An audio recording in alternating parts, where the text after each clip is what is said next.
Happy Sunday, everybody. If you haven't heard, we have some tariffs to talk about. President Trump has implemented his 25% tariffs against China. I mean, not China. That's 10% against China, 25% against Canada, and 25% to Mexico. We don't know everything just yet, but there are some things I want to talk about. First off, right after this came out, the National Association of Home Builders came out with a letter to the Trump administration, and I want to read that to you first. Okay, Eddie, if you could put that letter on the screen, please, I'd greatly appreciate it. Can you make it bigger because I'm having a hard time reading that?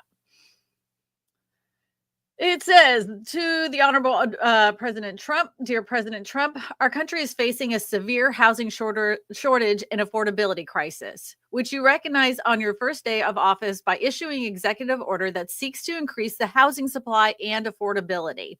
Bring down the cost of housing will require a coordinated effort to remove obstacles to construction, be they regulatory, labor, supply chain, and related. The National Association of Home Builders stands ready to work with you accomplish these goals. However, we have serious concerns that the 25% tariffs on Canada and Mexico will have the opposite effect by slowing down the domestic residential construction industry. An ongoing challenge facing home builders is the cost and the availability of building materials. Since January 2021, inputs to residential construction saw a price increase of over 30%. Our sector relies heavily on diverse and cost-effective supply chain for building materials such as lumber, steel, gypsum, and aluminum. While the home building is inherently domestic, builders rely on components produced abroad, with Canada and Mexico representing about 25% of building materials imported. Imposing additional tariffs on these imports will lead to higher material costs, which will ultimately be passed on to the home buyers in the form of increased home prices. Further supply chain disruptions from increased tariffs, coupled with the increased demand for materials, could also hinder rebuilding efforts in areas affected by natural disasters, which you have pledged to rebuild as quickly as possible. The NAHB's members understand that you have a larger, well-intended policy goals in mind as you consider holistic trade policy. However, we respectfully ask that you consider the effects of tariffs on Americans struggling to afford housing and exempt critical construction materials from these actions. We look forward to working with you to create jobs, boost our economy, and provide a safe and affordable housing for all Americans. I thought this was a really well written letter to the president. I don't think it's going to make a hill of beans difference. It's a nice letter, but I don't think that the administration is putting into effect. I saw somebody comment, I don't know who it was, earlier in the chat, and they said, well, we don't buy lumber from China. What does 25% have to do with that? So we may not buy lumber, but we buy a lot of electronic components from China. We buy a lot of other things, steel, other items that are required in the home construction. I mean, the cost of housing today, the cost of building materials today, like you saw in that letter, has gone up 30% over the last couple of years. So to add another tariff onto those building materials, which builders need, that aren't produced here in the United States, they're going to have no choice but to tack that cost onto you. The other country, it does not suck up the 25%. The 25%, it goes straight to the consumer who's buying the product, because you want the product and that's what it is. And the other thing is we were talking about lumber too. Somebody mentioned lumber. It said, what percentage of lumber it comes from Canada? Up to 30% of softwood lumber consumed in the United States comes from Canada. However, U.S. imports lumber from other countries as well, including China, Brazil, Mexico, and Germany. The U.S. is the largest market for Canadians' lumber. We get the most lumber from Canada. And somebody was asking me why that is, because and they're like, there's plenty of trees here in the United States. It has to do with the age of the lumber. You can't just chop down any tree. There has to be specific types of lumber that you use for building homes. Lefty Plays Righty says the cost of constructing a new home will go up due to the tariffs. That's what a lot of economists have been saying, and they were saying that prior. But here's the thing: if you see an increase in home prices tomorrow, right? Tomorrow the increase happens, and then they automatically say, "Well, it's because of the tariffs." That is literal crap. That's what they're doing. They're playing on the emotions of everything that's going on and saying, "Well, it costs more now because of tariffs." They have it takes time. Just because somebody flipped a switch yesterday doesn't mean that tomorrow those costs go up. It's not instantaneous. Just like building a house isn't instantaneous. And don't let anybody snowball you on that. Bob Roberts says greed will be the driving factor, as will those wishing to take advantage of its presumed political issue. It's not. It's a policy issue. And a lot of policy issues are political. And there's a lot of people that don't think this was the best idea, and there's a lot of people think that this is just a stepping stone into something bigger, something better. I was reading a lot of comments in real estate groups because I wanted to get their pulse on what they think. And it was a mix of what people were thinking. But the people that were on the negative side were saying the same things that, a lot of these articles are saying, that it's going to drive up the cost of affordability. It's going to drive up the cost of building a home. It's going to stall a lot of home builders from wanting to actually purchase or build homes right now. They're going to be hampered on doing that because they've already set out a budget. If it's too much right now, they're not going to be able to build, so they won't build as much. So we already have a supply chain issue. A supply of homes issue here in the United States. So if you tamper down how much homes are being built and add that extra tax, home builders may not be building as much, but these are all guesstimates at this point. We don't know what's going to be the repercussions. We can guess, but we just don't know. But the people that were on the positive side were saying, this is just a negotiation tactic. This is just one of those things they're putting in front so that way we can get what we want here in the United States, or what the president wants right now in the United States. Who knows? My hope, this is what I thought, my hope process is in my head is that this is just one of those things, kind of like when they did the TikTok ban. We're going to have 12 hours of people, screaming from the rooftops. This is awful. This is so terrible. Can't believe this is happening. And then like 24 to 48 hours later, they've come up with a new deal, negotiated everything, and everything's back to, flowing through the supply chain. That's my hope. I don't know if that's going to happen, but that's my hope. Yeah, Eddie says, don't forget to hit the like button. Today, we're not going to run an intro because I just wanted to see how the chat moved along. I'm going to be comparing some analytics. Last week, I asked you guys if you wanted with or without the intro. And you know what? It was a 50-50 split right down the middle. So I'm testing it without it. I'm testing without an intro today. So John 1908 said, saw on another channel that only 20% of lumber comes from Canada. Canada mills that already operating in the southern U.S. are not subject to these tariffs. Again, they're guessing. They're guessing. I literally pulled that up from statistics. 30% of our wood comes from Canada.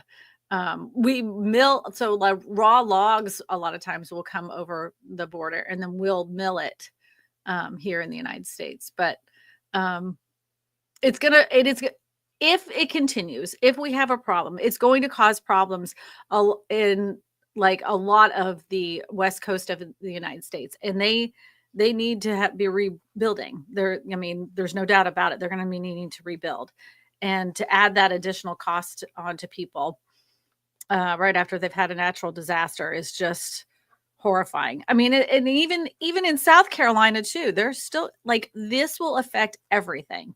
Even though your area may not have like a housing shortage or rebuilding a lot, just you going to Home Depot and buying a sheet of drywall or or a piece of plywood, any of those things, those items are going to go up.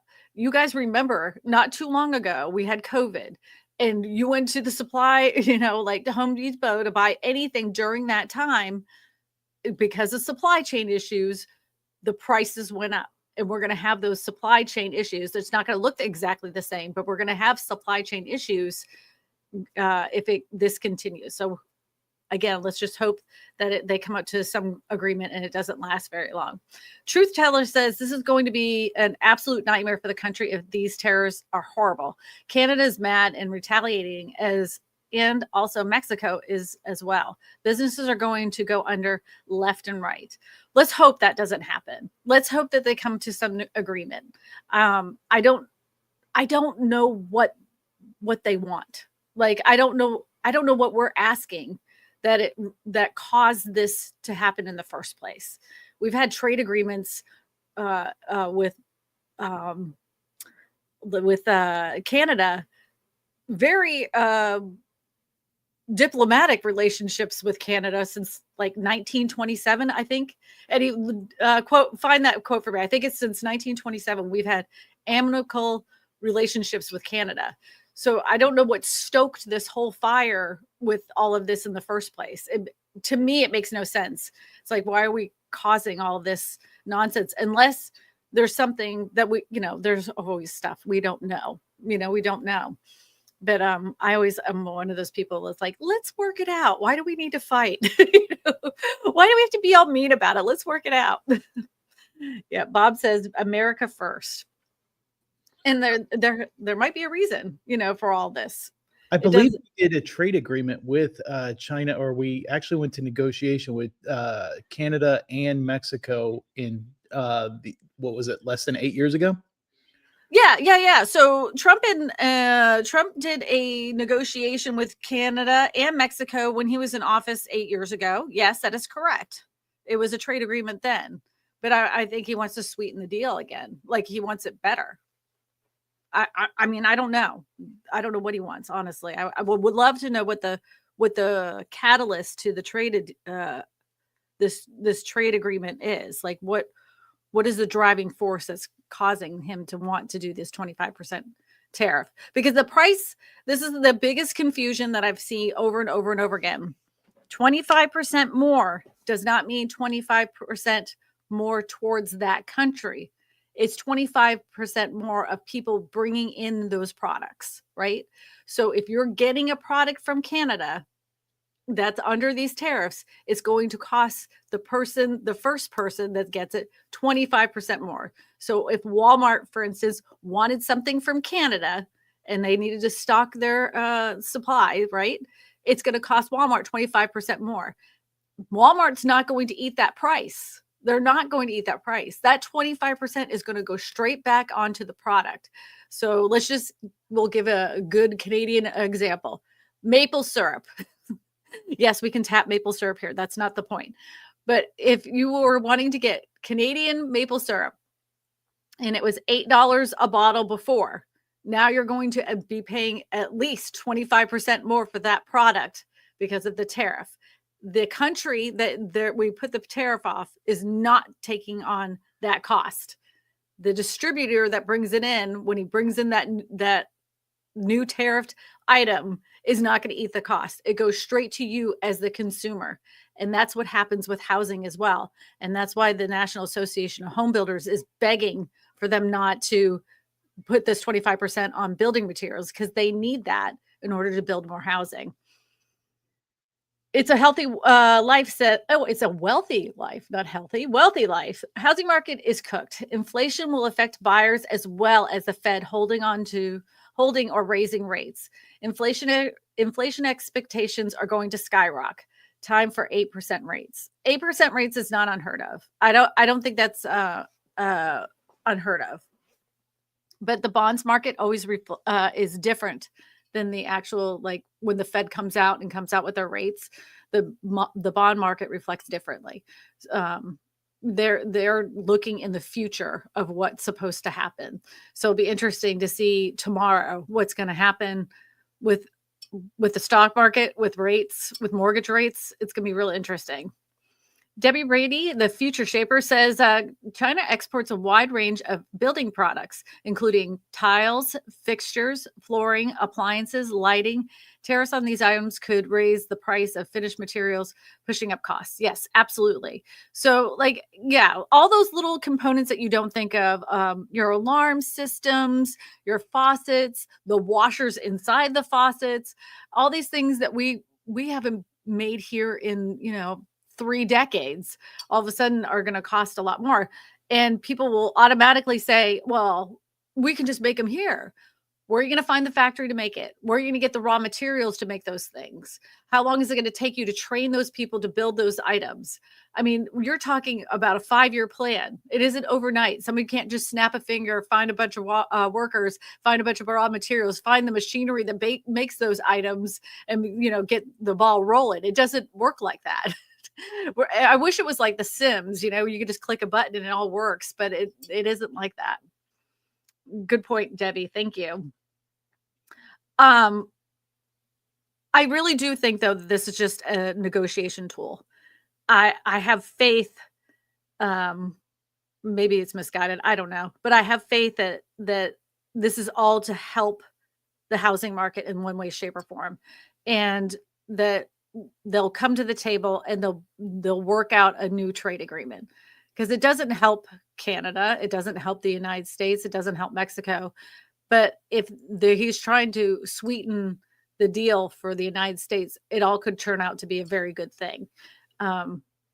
We just have to wait and see. Mike says only U.S. citizens should buy property. There is a lot of talk about limiting the amount of foreign investors in the United States. The foreign investment, to me, ties along a lot with Wall Street buyers. And, I've talked about this to nauseum, is how much Wall Street has been purchasing across the United States. And I've had people argue with me, telling me that they're not buying as many homes as I am projecting.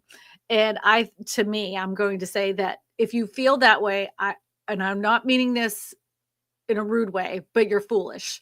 They have tried to buy as many houses, single family homes, as possible. They are trying to turn the American dream into American rent. Like I said, I've done so many videos about this. I did one about 2 weeks ago. Please go watch it if you feel like Wall Street is trying to do this for the betterment of humanity, because that's what they say. They say, oh, we're buying all these houses and we're building all these houses for rent because younger people and people today want a more not tied down lifestyle. And they're just wanting to go from house to house to house. But every human being that I know on the face of the planet, like, they would love a house of their own. Sure, there are many people that want to stay and rent for forever. But the majority of people that I speak to would love to find a house, an affordable house to live in. And painting the dream as being something you rent for the rest of your life, where you're never building having a wealth building asset like a home. Come on. Don't spin that crap on me. And Wall Street, to me, is should get out of housing, foreign and domestic alike. And there's been some bills out there by Congress that's been up and on the Hill for now almost 2-3 years, and they'll never get voted on. I mean, if we are going to be as realistic and have an honest conversation as possible, as well as I do, those campaigns are paid by Wall Street. And if Wall Street is making money off of single family housing, that bill that's been proposed, that it was bipartisan, that's been sitting there forever for the last 2 or 3 years, it will never, ever, ever hit the floor. Never, ever, ever hit the floor. They're never going to vote on it, because that stops them from doing the thing they love more than anything, and that's making money. And I think if we could get some lawmakers that actually put these bills up on the floor and actually voted on them and represented us, have at it. Let's stop as much foreign and domestic investors as possible. Let's try to get it back into the hands of real people. I concur. That was a very long-winded for one tiny comment. Oh, Juan, thank you so much for the $20 super chat. Super chat. Thank you. This theory of tariffs is intended to reverse globalism in favor of domestic markets. There will be price disruptions until the same finance guys who made the money shipping factories to China figure out how to make money in the US. Yeah. Well, everything, I always feel like we're always in a game. We're always getting played one way or the other. You know, the media spins something this way, then you get a bunch of talking heads like myself on social media saying another thing, and then then you start reading some of the articles, and it's like by the time you get at, we're bombarded with so much information. It's like who's running the show? Who's running the game? All I know for sure, it's not me. it's not you and I, that's for sure. Wolf says, question from an environmental scientist: how will the accelerating impacts from global warming affect the housing and where people live? I ask so people will put their thinking caps on. Thank you. Well, you can already start seeing the impact here along the Gulf Coast.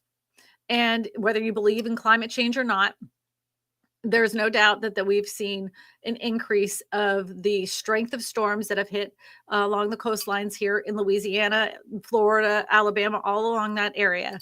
And the response to that is the fact that we now have explosion of insurance costs in those areas that are more affected by climate change. And more and more people are deciding, you know what, we're just going to go somewhere else. We're going to go find another place to live.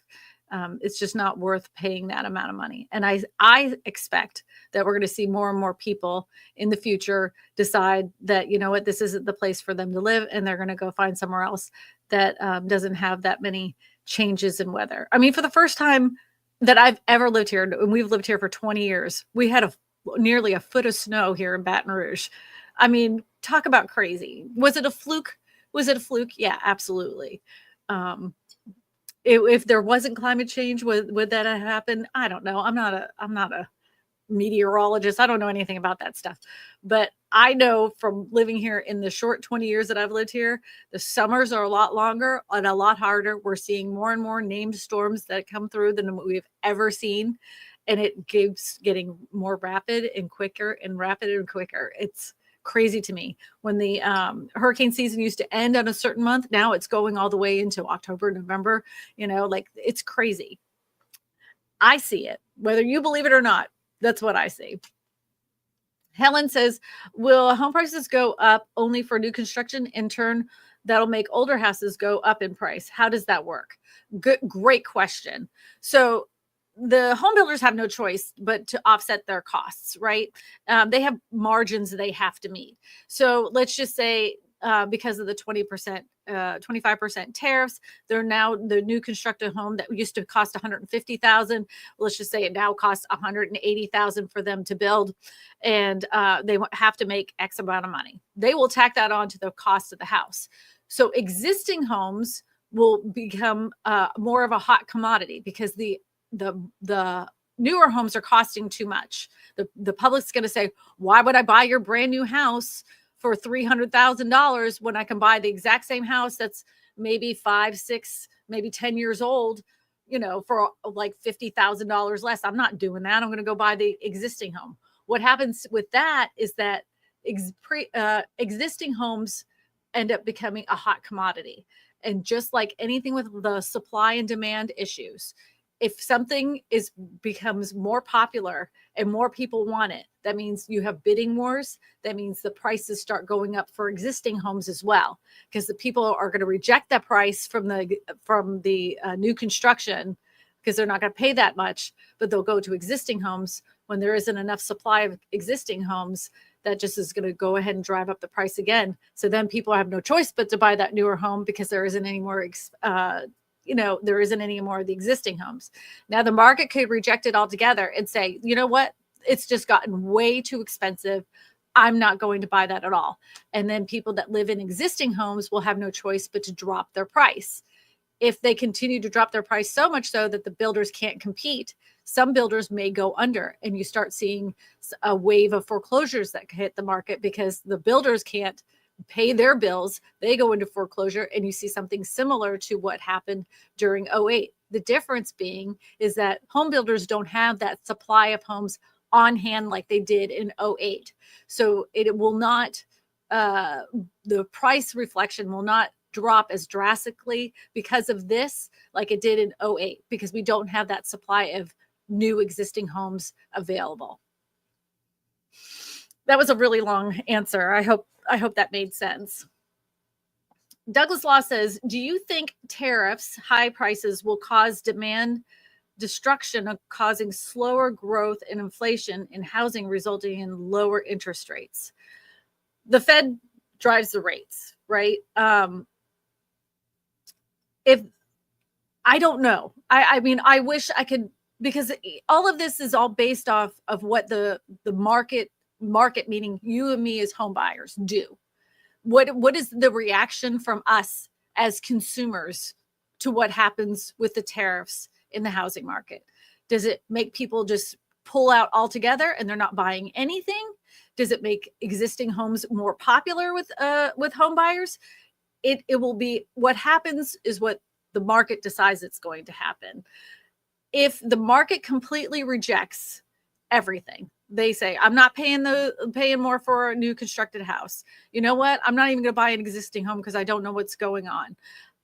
The Fed could react to that because inflation is now coming down. And if it's coming down too quickly, they will have a reaction. So it's all depending on what the Fed does and the market. There's so many different factors that go into the pricing of the housing market, but the market usually dictates what the market's going to do. And then the reaction is to what the Fed does with that market. Katsy says, what are the advantages versus disadvantages for sale by owner for my home? Okay, so anybody can sell their house themselves. You don't have to hire a real estate agent. Just full disclosure, I am a real estate agent.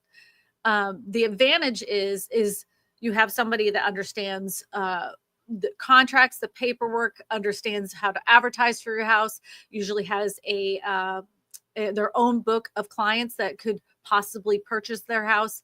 They know how to negotiate on your behalf. So that way, when you do get an offer in, you know that there isn't any kind of tricky verbiage in the requests in not only your contract for the house to purchase the house, but the any kind of addendums that come through, any kind of inspection reports that come through.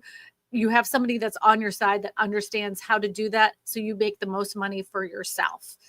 But if you want to do it yourself, I still would tell you to hire some kind of real estate expert to at least be able to fill out your the contract or go over that contract with you, because the verbiage in a lot of state contracts reads one way and you think that's what it means, but it can mean the exact opposite. So you don't want to get stuck in that.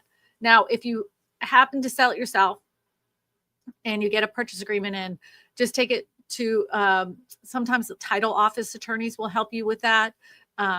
Sometimes even you can just hire a real estate agent just to do that part. Like, hey, I already sold my house. I feel like this is a fair deal. Can I pay you to tell me if you think there's anything in this contract that isn't worth my while or I need to negotiate on? And you can hire them just to do that.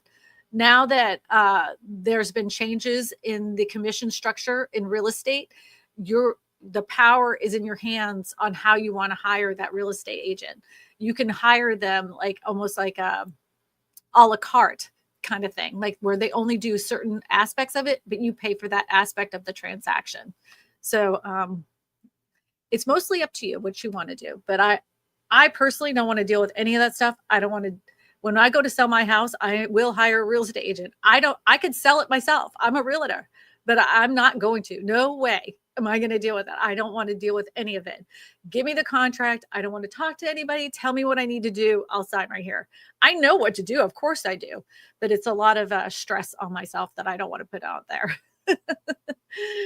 Apparently the moderators are doing a great job in the chat. I really appreciate it, because we have almost 700 people here today. And I know this is I know that anytime we talk about anything that crosses that policy political line, it can raise some emotions. And I love having conversations like this, but I always like to keep it as respectful as possible. There's no reason that we need to name call.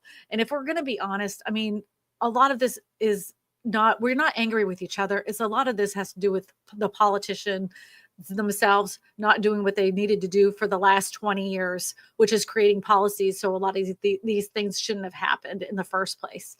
But that's a different story. That's a different live stream. So let's not beat me to one another. Lady Ann says, question, can lumber and parts companies raise prices now and blame it on tariffs like they did after the pandemic with the supply chain? Well, you know that they will.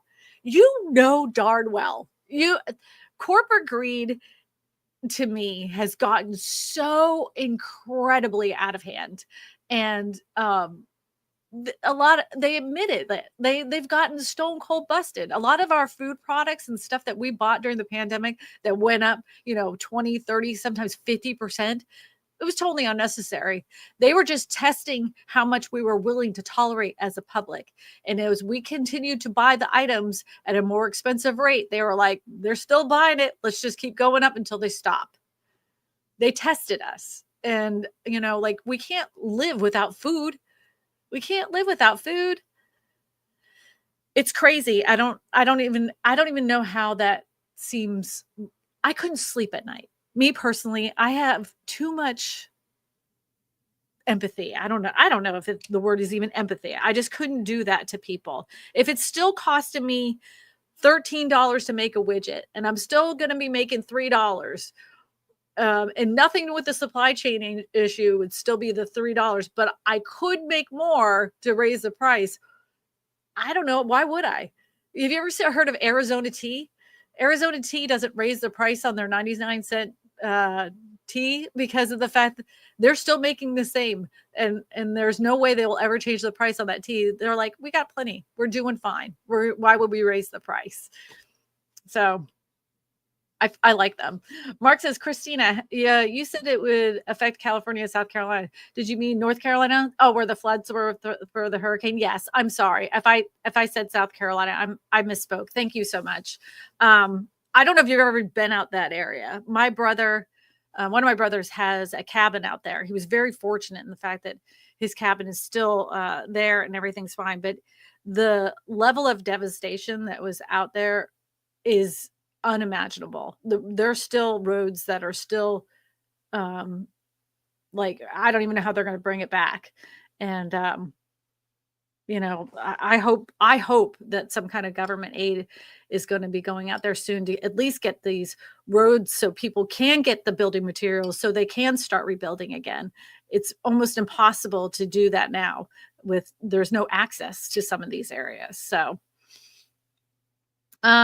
the Barnett said the plumbing contractors use pipe, plastics, copper, and all of this with tariffs will be expensive and delayed. Oh, you know what? I didn't even think about repairs. Thank you. If you have a plumbing quote, right? Let's just say you had a plumbing quote today, but you decide a month from now to get it fixed. And then your plumber comes out and says, hey man, I know that we said that this was going to cost $300, but because of the tariffs, this is what my material cost is now. And I have to go ahead and, make this another $350. I mean, you're right. It's going to affect a lot of things if it goes the way that the experts are predicting it will.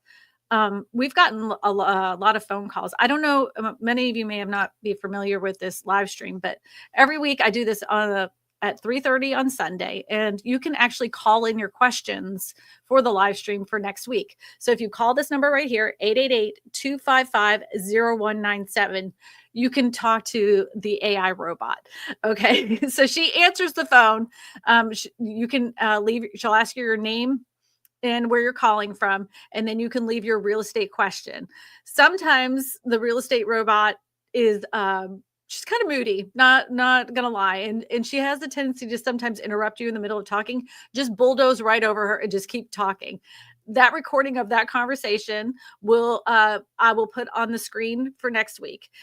Something like this. Eddie, if you want to go ahead and put up the first call, I think it was from Lydia. Lydia. Valdivia, Oxnard, California. Is it a smart idea to buy a home at an auction? Oh, this is a great question. A lot of my investors have bought homes from auctions. You have to be aware though that what you see is what you get. And you have to know what the rules of the auction are prior to getting there. Sometimes they require cash on hand. So if you make a bid for 120,000, they don't care that you have a mortgage. You better have that cash in hand. The other thing is that if there's any problems with that house, including title issues, that's going to be an additional expense. The auction office, they don't care. You bought the property. It is where is, as is. You can't file any kind of lawsuit, nothing. Even if you bought a house, you walked up to it and it completely fell apart the minute you put the key in the hole. That's it. It's yours. It as is, where is. And sometimes title issues can take years to clear up. So the positive end on this, though, is that you can get a property, a good property. You doesn't have title issues. You bought it cash and it's yours. You may have a little like tax liens and stuff you have to take care of, but the cost ends up being so much better than it would have been on the open market. Yeah. So yes, of course, auctions are a great idea, especially if you're trying to find an affordable housing option, but be prepared for anything that could have happened if you buy yourself a lemon house, like you know what I'm talking about, like just a hot mess. I saw a girl's video not too long ago, and she bought a house. She thought it was a dream house. It was a foreclosure. And she went in through the house. She even had an inspection on this foreclosure. And they ended up having a small leak. And as soon as they start pulling stuff out, the whole house has to be taken down to the studs. The roof was leaking. There's tons of moisture and black mold through the whole entire house. And now they're living in an RV in the driveway, waiting for this to be repaired. So I would hate for that to happen to you if you don't have the kind of cash flow to repair these kinds of things. And especially insurance isn't going to cover it. You have no recourse for that. So just be careful. Yes, you can get a good deal from an auction, but just be careful. Charlton caught me on another live stream yesterday. Good to see you, my friend. Question, with this inflation, do you think BlackRock, Blackstone investment groups will get out of the single family rental units? Oh, absolutely not. Absolutely not. They may even, this is what they do. This is what they did like a year ago. They were getting too much like press, saying, like they're buying up all these houses, and all of a sudden you saw an article that come out and like, oh, big investors like BlackRock are pulling out of the single family housing. And the real story was that was complete crap, because they were doing all these build to rent housing, right? They're not stopping purchasing single family housing. They just stopped buying existing homes. They're just doing build to rent. But now they're back at it again. They're never going to stop. They're never going to stop. They want to own it all. If you peel enough layers back on a big company, it's either whoever sits on their board, it's always Vanguard or BlackRock or Blackstone. Somebody from those big conglomerates sits on that board every single time. The Barnett says, I'm a plumber for a commercial remodel business. We're preparing, letting people know costs and delays will go up. It's good to be prepared, but we don't quite know just yet what that means. Like, how long is there going to be a supply chain issue? I mean, the tariffs aren't going to go in overnight. The cost of let's just say a cost of a copper pipe today is like this big, is 10 cents. Tomorrow it will still be 10 cents. It's going to take time for those prices to go up, but it's great that you're letting your customers know ahead of time. William Spinks. Oh, next I'm call. calling from Franklinton, Louisiana. Okay, my question is I would like to see a subject on the price of housing. That one thing is increasing is all these people getting out here flipping houses, house flipping. It's raising the price. Like I've been studying quite a bit on houses that are bought on auctions that sells for like $54,000, and then the guy that's flipping the house puts a price of $254,000 Mhm. when he's not even got.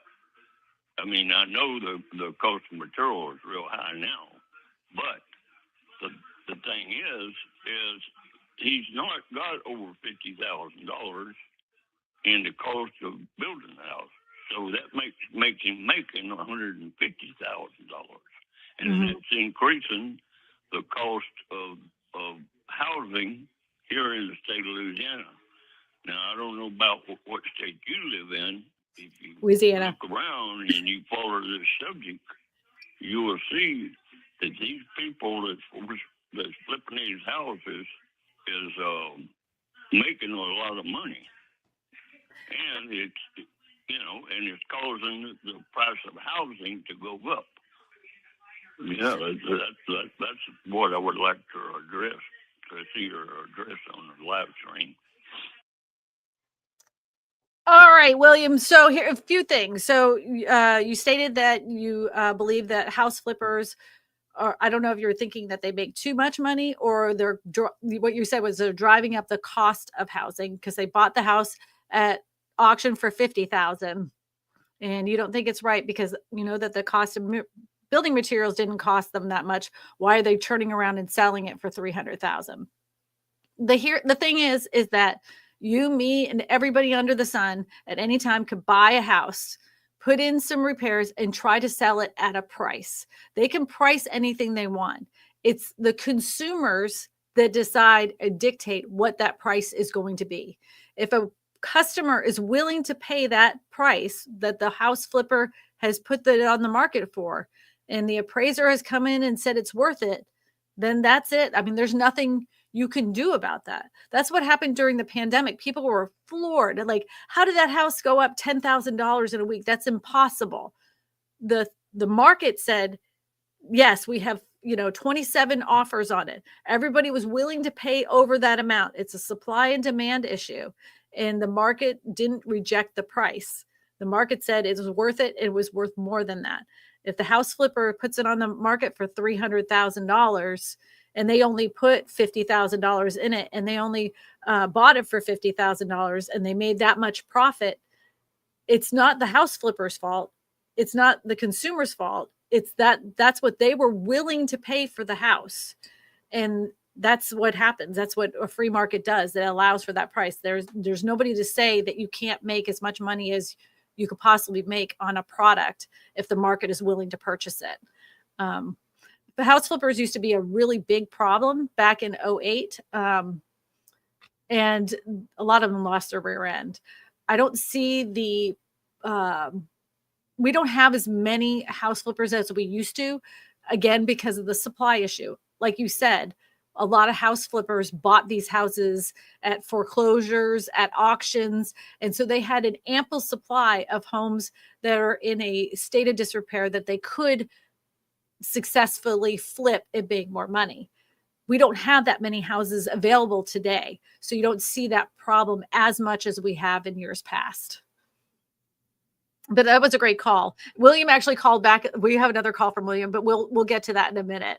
We'll get to that in a minute. Charlton says, doesn't matter if you want to buy a house, if it's if you get a loan on the house. Well, yeah. So you may even be let's just say that same house, $300,000, the house flipper got it for, right?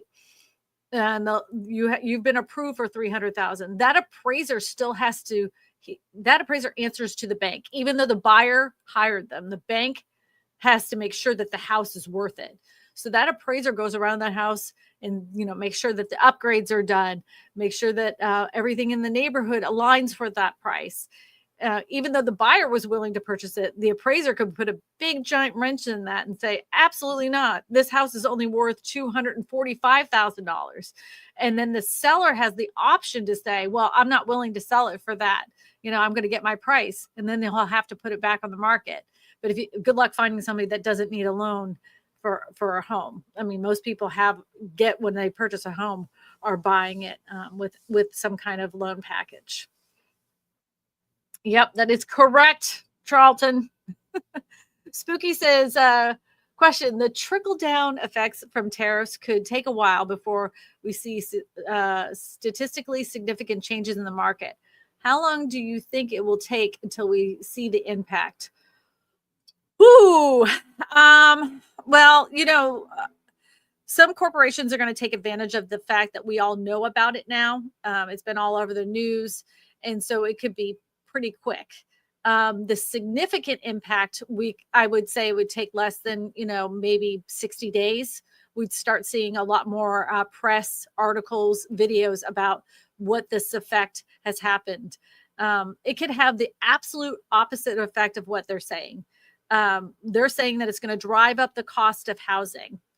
So if you drive it up so far that the market rejects how high it's gone, then they'll have no choice but to drop the price of the house. That could very well possibly happen. It won't drop the price for the builder to build it at that cost. It's still going to cost them a lot, but they might start losing their shirt because the market has rejected the new price increase. It's very possible. Builders are not really, it's crazy. It's like the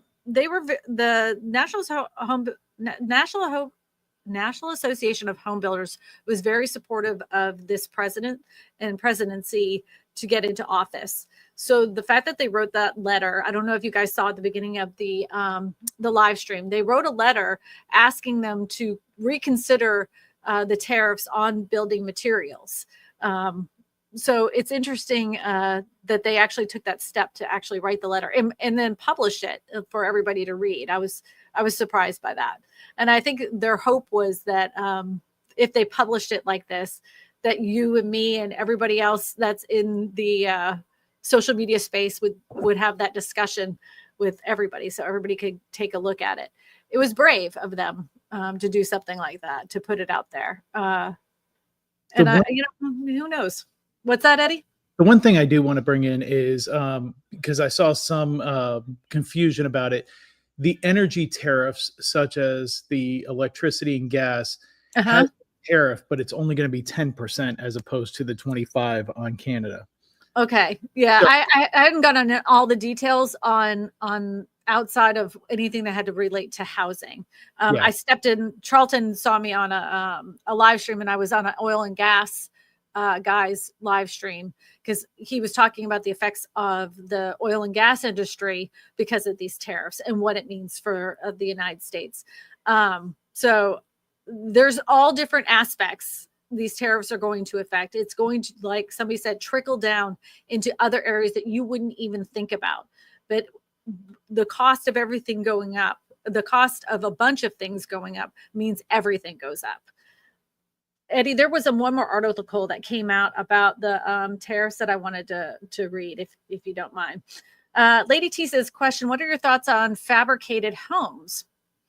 Well, if we're going to relate to tariffs, I was just, because I'm filming a video right now, because I'm looking at these Amazon homes. I don't know if you know, but a lot of prefabricated homes that you see on the internet are made overseas and they're brought here into the United States. So that cost that would normally, let's just say, cost you $20,000, it's going to increase by quite a bit. Shipping costs, all these things are going to cost more. My thoughts on prefabricated homes, I love them. It's a way to actually help solve the affordability crisis here in the United States because they can be built so incredibly fast. And if you can build them faster and you get a more supply of homes on the market, that means that the prices start going down. Again, supply and demand. You get more supply on the market, prices start coming down. And if we started doing more prefab housing, it would help a lot of people. But you know how that is. Nobody asks me. I don't make the rules.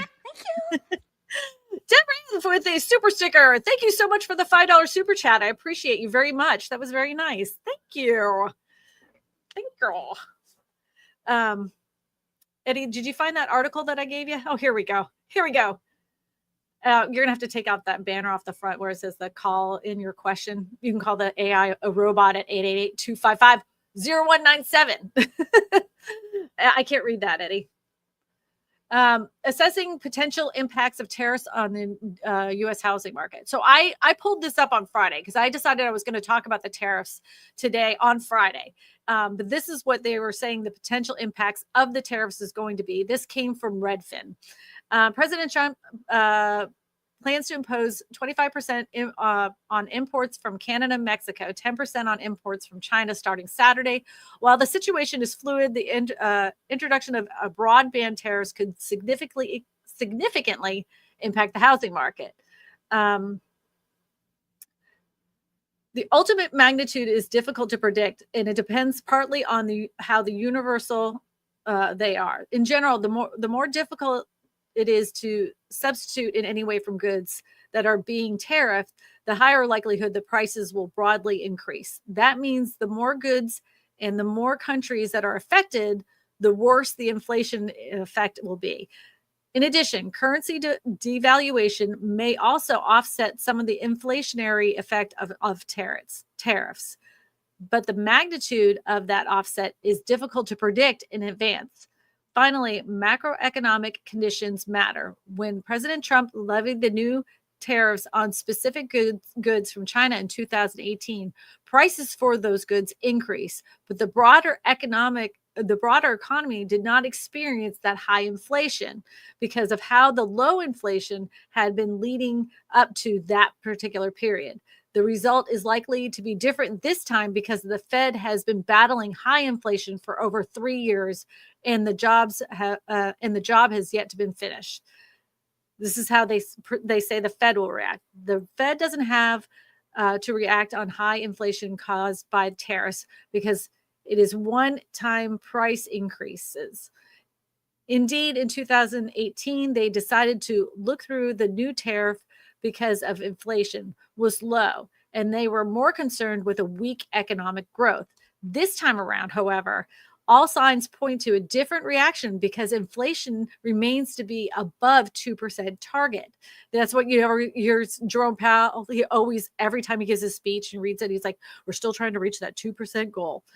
Okay, so while that are unlikely to hike rates, they will be more reluctant to contribute to cutting the cycle if broad-based tariffs are imposed, especially if the economy remains strong. The bonds market. This is what we talk about when we're talking about mortgage interest rates. We're talking about the bonds market. Whether mortgage rates go higher or just stay where they are for longer depends ultimately on the bond market reaction. Bond markets have already priced in significant new tariffs as becoming clear that President Trump was returning to office. Whether mortgage rates increase now depends on how they implement the policy, ultimately compares to what the markets are expecting the president to do. The markets may also use this episode to forecast whether more tariffs are on the way. And then it says the substantial portion of the U.S. building materials are imported from Canada. The proposed tariffs are expected to raise the cost of materials, leading to higher expenses for home and construction renovations. This increase in costs is likely to reduce the housing supply and be passed on to home buyers. Just like I've said a gazillion times, if it costs them more to make it, it's going to cost you more to buy it. There's no way around it. The long-term effect of this, nobody knows until these tariffs are implemented and how it's going to affect the housing supply. So we'll see. David says, Kristina, this show is at 4:30 every week. What are you talking about? Yeah, I know. It is. Well, 4:30 Eastern, 3:30 Central Time. I forget to say Central Time with time zones, but I'm here every single Sunday. We're always having these important conversations. I love to talk about housing policies. There's been a lot that have crossed the table over the years. Some of them have not been great, and some of them have been good. This is one of those ones that hasn't been seen in a very long time. So we don't know the overall impact of what this is going to have for the housing market. But if we take into perspective what has happened in the past, the only thing it can do is go up. How the market reacts to it depends on how much the market is willing to pay if it goes up significantly. If they reject those newer, higher prices, it may start making home prices tumble. So Kate says, true. We can't live without food. Highly recommend if you don't already, that you learn to garden. You can raise at least some of your own food. This is true. This is funny that you say that. Eddie and I had just talked about making some raised beds, but we do that every year anyway. I like to can. I'm a canner kind of girl, and I got into making sourdough bread during the pandemic. So plus the cost of going out to eat is even more, because like if you think about it, even these little things, this is going to affect things across the board.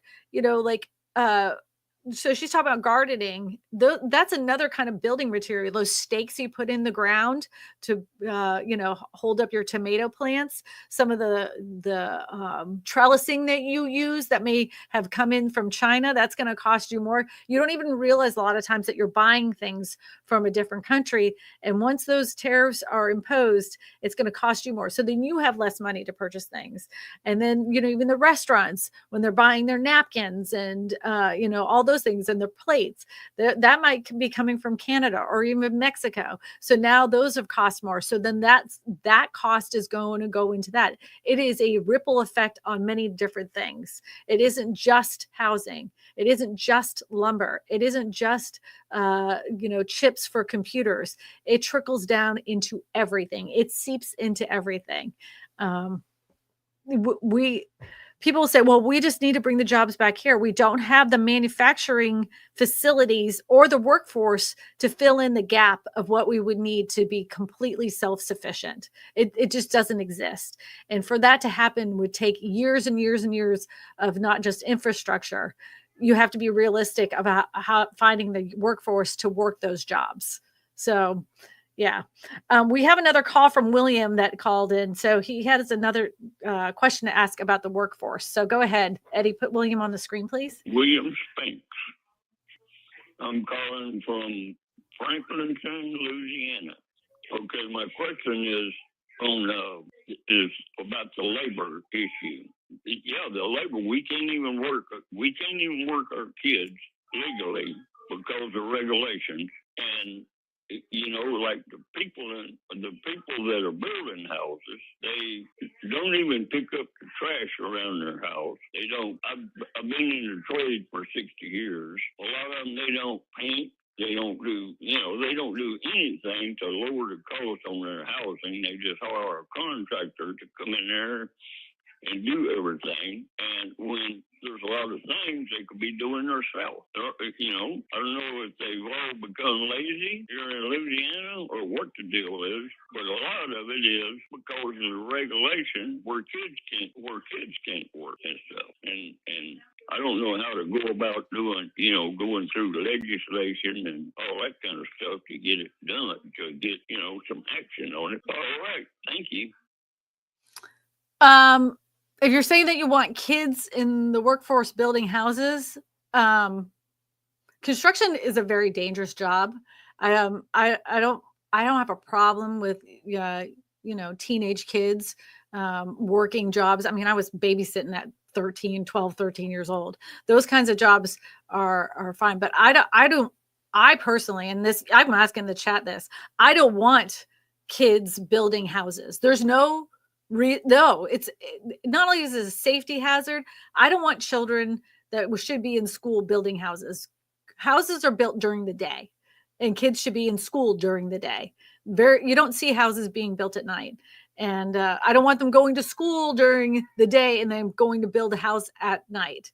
I don't think that children should be building houses. That maybe I'm crazy, but you guys can in the chat can put your put your opinion in there. I don't want children building houses. Now, if you're talking about like young adult kids, or you're talking about 18, 12, 18 or up, those kinds of kids, if that's what you're referring to, we have not put the trades in schools that make those jobs seem appealing. Not only that, when kids see, how much a labor worker works and it gets paid for those jobs, to them, the benefit to reward isn't there. They're not getting benefits. They're not getting health insurance. They're having to drive to that job. It's really hot. It's miserable. I mean, it's not the most appealing thing to them. And if you're giving them a low pay and telling them this is the job, like a lot of kids are like, I'd rather work at McDonald's. Like I can make $18 an hour at McDonald's. Why would I do this job for $18? So that's one thing. As far as job sites being nasty here in Louisiana, I live in Baton Rouge. I know exactly what you're talking about. And they're always like that. They've always been like that. They will put all the building materials in the front of the house and they will leave them all there. And then they just scrape the yard at the end and then throw sod on top of it. I've seen it myself. I don't know what the answer is to that. I don't know why they leave them like that, but I don't know if it's lazy. I don't know. What do people say about having kids work? I want Eddie, if you could put some of those comments on the screen now. I'll get to your question in just a minute, David. But what are people saying about kids working on job sites that build houses? You could put a couple of those comments up there. I'd really appreciate it. If you guys don't know, Eddie is the producer in the background. That's the male voice that you hear in the background. And kids are going to college. We are lacking experience in trades. Yeah, do you remember in the high schools they used to offer all sorts of construction type of jobs as a type of graduation certificate, diploma that you would get. You could get one in the trades. You could be a hairstylist, cosmetology. You could get one of those certificates when you graduate high school. I don't think they do that anymore. I mean, I haven't seen it around here, so it'd be interesting if any other states do it. Peter says, nah, the whole school thing didn't work out. Most of them should be working after sixth grade at the latest. Oh, stop it. I'm not putting my kid on a rooftop to lay asphalt. One says, put those kids to work building houses as long as they stay off my lawn. No, we're not doing that. We're not doing it. Kids could do sharecropping and build homes. That sounds terrible. That sounds awful. Let's go to trade school. Yeah, you can't have 14, 15-year-old kids working on homes, building houses, job sites. I mean, they're going to no. I worked 14 hours on weekends, 15 to 18 on weekends, full-time summer. Yeah. And then you were apprenticing under somebody, Yeah. We had only if we were 18 or over. I agree, 18 and older. We had roofer contractors having children on a roof 15 years old. That's awful. I'm sorry. I'm not for 15-year-olds being on roofs. I've seen younger kids at roofing sites. Eddie used to work in roofing. I don't know if you guys knew that. Many years ago, he worked in roofing, and he's seen younger kids in that on rooftops. And that I don't like it. Yep, that's absolutely nuts. It is nuts. There are laws against it. Do you know how they get around the laws? Let me tell you how they get around the laws. So builder hires a roofing company. Roofing company says, we're not hiring you. We're going to hire subcontractors. That subcontractor hires another subcontractor. So now you're going through all these people and you don't even know who's licensed and insured by the time that a lot of these roofs go up on new home builds. And not too long ago, unfortunately, a young man lost his life on a rooftop, and they found out he was 13 years old on a rooftop. 13 years old, and he wasn't the only one. When they started doing an investigation, there were a bunch of those kids that were 13 years old on roofs, putting them up in a brand new neighborhood. I do not like it. MH08 says, put the kids to work to solve the child care crisis. The child care crisis has to do with babies. Babies. Eddie, now you can go ahead and put that question up there. Sarah says, I used to pick berries as a kid and wash cars. Yeah. Those, to me, those are normal kid jobs, like wash cars, pick berries, babysitting, that kind of stuff, but not building a house, not doing electrical work, not doing plumbing. I mean, I don't want to 10-year-old, laying pipes. I mean, that's crazy. No, kids should not be doing roofing jobs. Kids are flexible. If they fall off the roof, stop it. I'm not zip it. Not doing that. Proud liberal 24. No, they're not made of rubber. Terrible joke. Yeah. Were you able to find that question that yeah, here we go. Derek Brown says, question, by increasing the tariff of housing supplies, the big investment group will make a killing in rents since most of us won't be able to afford a home. That's, well, by increasing the tariff of housing supplies, the big investment group will make a killing in rent since most of us won't be able to afford to buy a home. Well, that's their whole goal, right?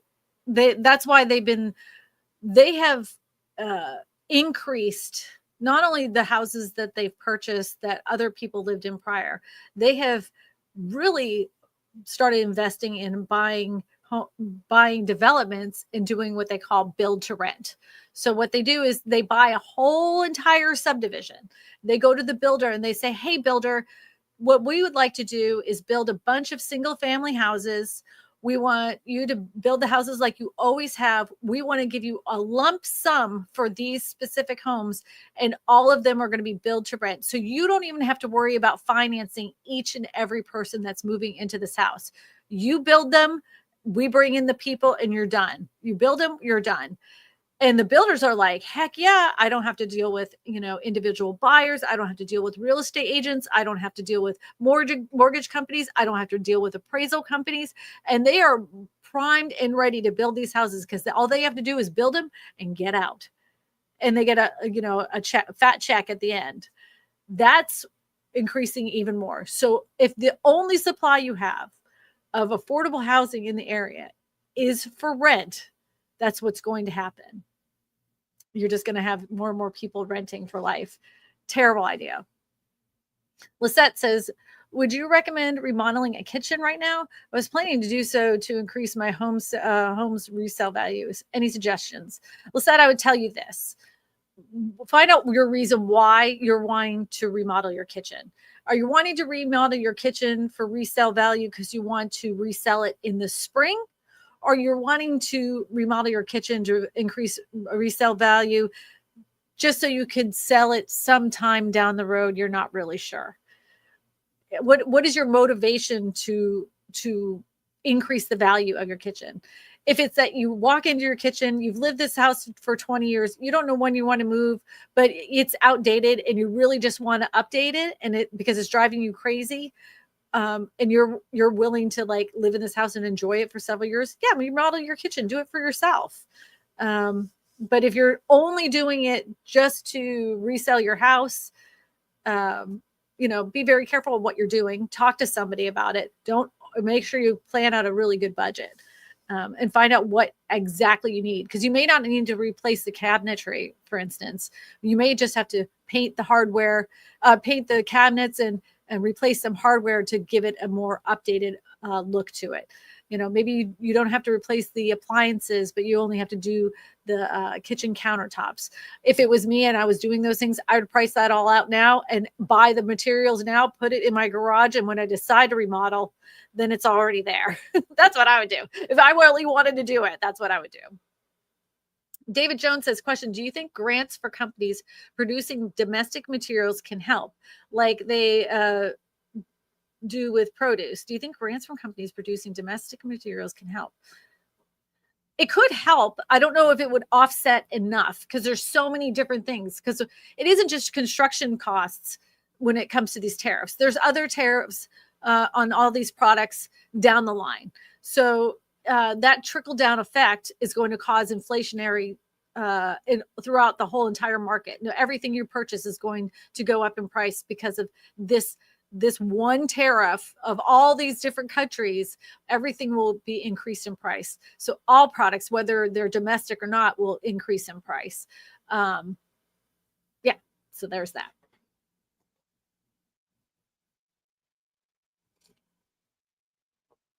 Debbie says, poll on whether tariffs will increase home prices. 68% of you said yes. they're going to increase prices. 16% said no, and 16% not sure. What was really interesting is before this live stream started, I put that poll up just to see what people were saying, and it was a dead heat all the way down, 36, 36, 36, 36, 36. Everybody had their opinion about it. And it was interesting to me how many people, it was just even swap. But once this live stream started, then it seems that the majority of you say that's going to make the increase in the price. And the only way it would decrease the price is that if you guys, the market, rejects the prices of housing. If you start looking at new homes and now they're an additional $100,000 and you're like, I'm not willing to pay that. And then there's enough people to say, I'm not willing to pay those prices. Home prices have no choice because the market has rejected the price. The home builders are going to have no choice but to reduce the price in order for them to buy their product. Some builders may have a negative effect on them. It'll be interesting to see what happens.